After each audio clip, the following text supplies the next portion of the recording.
My husband told me, "Your pregnancy disgusts me. Stop talking about it." The words hung in the air like a punch to the gut, echoing in my head. I blinked at him, trying to process what I'd just heard. Was he serious? After 8 years of marriage and 3 years of fertility treatments, we had finally gotten the miracle we'd been praying for, and this was his reaction? I had expected joy, maybe even tears of happiness. I imagined Tom's eyes lighting up when I told him the good news, envisioning him rubbing my belly gently, or asking if we had names in mind. Instead, his expression was hard, almost disgusted, as if I'd handed him something toxic. "Tom, what?" My voice was barely a whisper, trembling with a mix of disbelief and hurt. "I mean it, Jenny," he said, his tone clipped. "I can't listen to you talk about this pregnancy. It's gross. You've become boring, and all you do is talk about how you're pregnant. Just stop. Completely." I felt my chest tighten, and I sank onto the kitchen chair, my fingers gripping the edge so hard my knuckles turned white. I wanted to argue, to remind him how long we'd waited, how many doctor visits and treatments had brought us here. But the words stuck in my throat. His face was so resolute, so unyielding, that I realized arguing would only escalate things. The morning sickness had been brutal. Every breakfast felt like a battlefield between my queasy stomach and the world. The smell of coffee, eggs, and even toast sometimes made me gag. I had hoped Tom might offer some sympathy, or at least patience, but this wasn't the first time he had snapped at me. Earlier that morning I had murmured, "I feel sick again. Maybe just some crackers." He had slammed his coffee mug onto the counter with a sharp clink. "Stop talking about gross things while I'm eating," he had barked. "I can't deal with this nonstop complaining about nausea and everything." I stared at him, numb. The anger and hurt swirled in me, but mostly there was shock. I had spent years dreaming about this moment, imagining us together, excited and hopeful. Instead, I felt completely alone. I finally whispered, almost to myself, "Okay, I won't mention the pregnancy again." Tom's tense shoulders relaxed slightly, and he went back to scrolling on his phone, completely oblivious to the whirlwind of emotions he had just left me in. Relief? Satisfaction? I couldn't tell. I only knew the sharp ache of loneliness in my chest, the gnawing disappointment that the person I loved most could feel disgusted by the very thing I had waited for my entire adult life. For the next few days, I tried to manage on my own. I stayed mostly at my parents' house because the smells at home made me nauseated, and because I couldn't stand being near Tom without feeling a mix of fear and sadness. At first, he seemed indifferent, texting only once or twice. But even his brief concern felt hollow. The thought that I had to obey his cruel command, to silence myself about the most monumental event of my life, made me question everything. Alone in my childhood bedroom, I pressed my hands against my face and let the tears slip freely. This pregnancy was supposed to be our miracle together, but instead, it felt like my own private burden. Every pang of nausea, every craving, every flutter of new life inside me was met with silence or disdain, and still, I obeyed. I stopped talking. I swallowed my excitement, my fears, my joy, and my sorrow, because he told me to that night. As I lay in the soft quiet of my parents' guest room, I whispered into the darkness, "I just want someone to be happy with me about this, someone to care."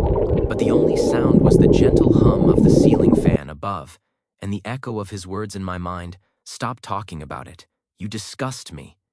It was the first time I truly realized that a pregnancy, something so natural and beautiful, could bring out a side of someone I had never known. A side so cruel, it made me question the very foundation of our marriage. I ended up staying at my parents' house almost full-time. The smell of our home, the food Tom cooked, the coffee, even his cologne, made me nauseated, and honestly, I just couldn't face him after that conversation. At my parents' place, I could lie down in peace, eat bland meals, and cry when I needed to without anyone judging me. But being away didn't seem to calm things. Tom's texts started coming in almost immediately. At first, they were frantic and apologetic, or at least, that's what he seemed to think. "Jenny, come home. We need to talk, please. Why are you ignoring me?" This isn't funny. I didn't mean what I said. I don't know how to handle this. I stared at my phone, my fingers hovering over the keyboard. Part of me wanted to lash out, to tell him exactly how cruel and hurtful he had been. But another part of me knew arguing wouldn't change his attitude. It would just fuel more tension. So I stayed silent. Then the gossip started. I first heard it from my mother, trying to sound casual but clearly anxious. Some of the neighbors saw you at the store yesterday. And, they were asking why Tom hasn't been around. I felt my stomach drop. The neighborhood had been quiet about our lives for years, but suddenly, it was like our private struggles had become public theater.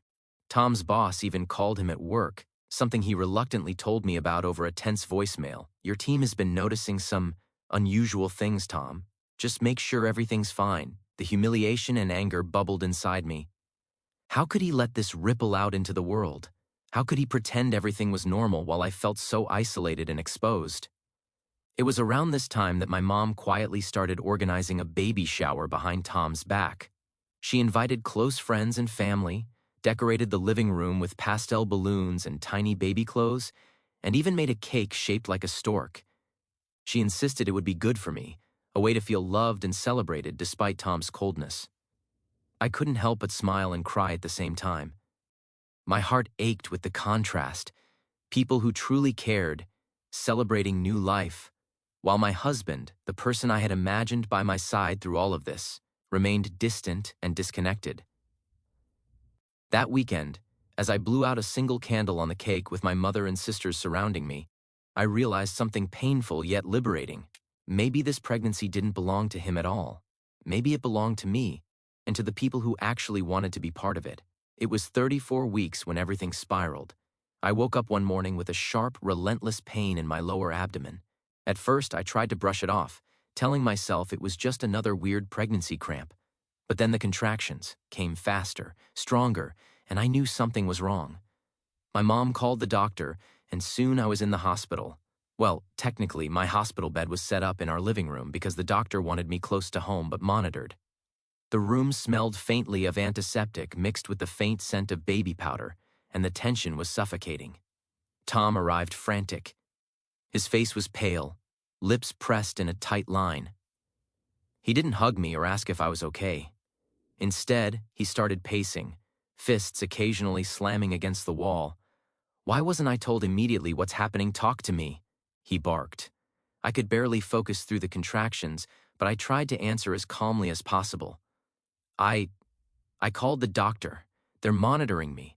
I'm fine. Mostly. He ignored me and grabbed his phone, demanding updates from the nurses. Tell me everything. I want a video, a photo. I need proof. His panic felt suffocating, and every word made my own fear grow heavier. Then came the legal threats. In the span of an hour, he started talking about recording every interaction at the hospital, claiming potential parental alienation. My stomach twisted, not from contractions this time, but from the thought of the battle he was already gearing up for. I felt like I was being accused of protecting our child from him, rather than safeguarding my own health. I realized I needed a lawyer immediately. My mom helped me reach out to someone familiar with family law. Document everything, she said firmly. Every text, call, hospital visit. Protect yourself, Jenny. You cannot let him spin this against you. As the hours dragged on, I lay back in the bed, listening to the rhythmic beeping of the monitors, trying to stay calm despite Tom's frantic pacing and shouting. Between the pain and the legal anxiety, I felt stretched so thin it was a miracle I hadn't broken entirely. All I could do was breathe, keep a record of every interaction, and hope that when the baby arrived, we would survive this storm intact. After the hospital chaos, reality hit me like a freight train. I couldn't just focus on healing and preparing for the baby. I had to protect myself and my child from Tom's growing hostility. That's when Lauren, my lawyer, stepped in. Calm, precise, and unflinchingly organized, she immediately took control. Jenny, we need everything, she said, flipping through a thick binder. Texts, voicemails, emails, receipts, witnesses. Every interaction, no matter how small. We're going to build a complete picture. I felt a wave of relief. Finally, someone else was fighting alongside me. We spent hours compiling screenshots of his frantic texts from the hospital, recordings where he demanded updates, even receipts showing how he prioritized spending on his girlfriend instead of preparing for the baby. "Look at this." Lauren pointed to a thread where he openly bragged about a dinner with his girlfriend while I was stuck at home in bed, exhausted and in pain. "This shows his priorities. This matters." Meanwhile, Tom had begun spinning his version of events on social media. Lies about me keeping him from the baby, exaggerations about my behavior at the hospital, and even claims that I was unstable. The backlash was brutal. Messages from mutual acquaintances, passive-aggressive comments from neighbors. I felt exposed and embarrassed, but Lauren reminded me to stay focused. "Every post, every comment," she said, "is another piece of evidence. We document it. Do not engage directly. Let us handle it legally." We also set protective measures in motion. A restraining order was filed to prevent him from showing up at appointments unannounced. Every interaction was documented meticulously. Phone calls, visits, even texts about financial disputes. Evidence of financial abuse, his refusal to contribute to baby expenses, his obsession with spending on his girlfriend, was cataloged to show a pattern of neglect and misplaced priorities. By the end of the week, I felt a strange mixture of exhaustion and empowerment. The weight of his chaos was still heavy, but now I had armor. Lauren's careful organization, combined with my meticulous records, meant we were ready. I could finally focus on my health, the baby, and the steps needed to protect both of us from the storm Tom was creating. The courtroom smelled faintly of polished wood and tension. Every time I walked in, my stomach twisted, a mix of fear, anger, and determination. Pre-trial depositions felt like interrogations designed to wear me down. I answered questions carefully, trying to keep my voice steady, my hands from shaking, and my emotions in check. Tom, predictably, was all over the place. During one deposition, his statements contradicted previous testimony so blatantly that even his lawyer winced. I wasn't avoiding the baby," he stammered when confronted with hospital records. "I was busy. I had work obligations." I clenched my fists under the table. Busy? While I spent nights in the hospital, he was juggling dates with his girlfriend and dodging every responsibility. Witness testimonies helped paint the picture he refused to acknowledge. My parents spoke about the weeks I stayed with them due to morning sickness, the texts from Tom that grew frantic and erratic, and how I navigated the pregnancy largely alone. My friends confirmed he barely showed up for appointments, often canceling at the last minute. The pediatrician's testimony was crucial. "From my observations," she told the court, "Jenny has been attentive, proactive, and deeply concerned about her child's health. There is no evidence of neglect." The court-appointed psychologist's report corroborated this, noting Luna's secure attachment to me and Tom's inconsistent involvement. The guardian ad litem's observation sealed the narrative. Watching her interact with Luna, they documented a loving, nurturing environment. "Luna is thriving," the report stated. "She exhibits no distress when the mother is present, and her developmental milestones are appropriate for her age." Tom's attempts to discredit me crumbled under the weight of documentation, expert opinion, and witness accounts. Every lie, every contradiction, every half-hearted excuse exposed his lack of involvement. Sitting in that courtroom, listening to the truth come together piece by piece, I felt a mix of exhaustion and vindication. It was brutal, yes, but also oddly empowering, proof that meticulous documentation, witnesses, and professionals could counter a web of deceit. By the time the hearings concluded for the day, I felt the heavy weight of anxiety lift slightly. Luna's well-being was being recognized officially, and for the first time in months, I sensed that justice, however slow, was inching closer. The day of the final custody hearing felt surreal, like stepping into a fog that I hoped would finally clear. The courtroom was buzzing quietly with anticipation, but I kept my focus on Luna, sitting safely in her car seat, her little hands gripping my fingers as if she knew something monumental was about to happen. When the judge's words finally rang out, granting me full legal and physical custody, I felt a wave of relief that nearly knocked me off my chair. I could hear Tom's stunned intake of breath behind me, and for the first time in months, I didn't flinch at his presence. "Your visitation will be strictly supervised," the judge continued, "and he is required to attend therapy and anger management sessions." I stared at Luna, overwhelmed with emotion, tears threatening to spill. She was safe, she was secure, and we could finally begin to breathe. My family's support had been relentless. My grandmother, with her soft, steady voice, recounted the sleepless nights she'd spent helping me care for Luna. My mother described how she had navigated hospital visits, early mornings, and endless paperwork, always by my side. My sister's testimony was raw and heartfelt, exposing the emotional toll Tom's actions had taken on all of us. Hearing their voices in court, unwavering and honest, made me realize how blessed I was to have them. And then there was the shocking twist. Tom's girlfriend had been arrested for witness intimidation after attempting to influence my mother during one of the depositions.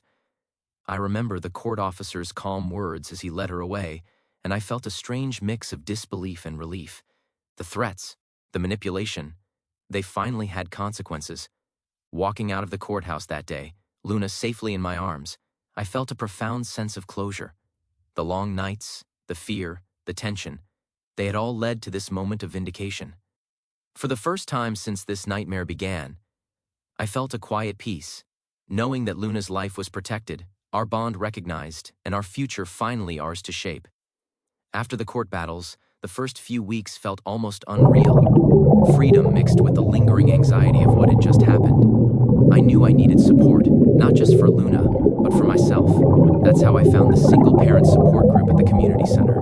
I remember hesitating at the door, gripping Luna's hand tightly, unsure if I belonged. But the moment I walked in, the warm smiles and nods of understanding made me feel less alone. It was there I met Travis Bullock. He was calm, genuinely attentive, and didn't shy away from listening to the messy details of my life. "It sounds like you've been through a lot," he said gently, handing me a cup of coffee during our first meeting. I blinked back tears, surprised by the ease with which I could talk to him. Over the next few weeks, our conversations grew, from group meetings to casual texts, then to coffee runs where Luna would giggle at his silly faces. Slowly, I started trusting him, not as a replacement for what I'd lost, but as someone who could be a steady presence in our lives. Meanwhile, Tom's attempts to interfere didn't stop entirely. He tried filing frivolous claims, sending more threats through his lawyer, even showing up unexpectedly near my home.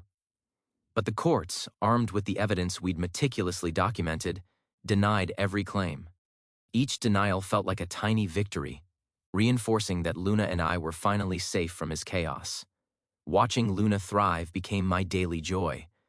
She learned to ride her little tricycle in the backyard, sang nursery rhymes with a confidence I hadn't seen before, and started forming friendships at daycare.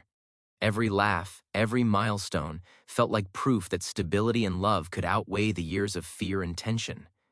One evening, as Luna clutched my hand and Travis held the other, I looked at the two of them and felt a deep, quiet gratitude.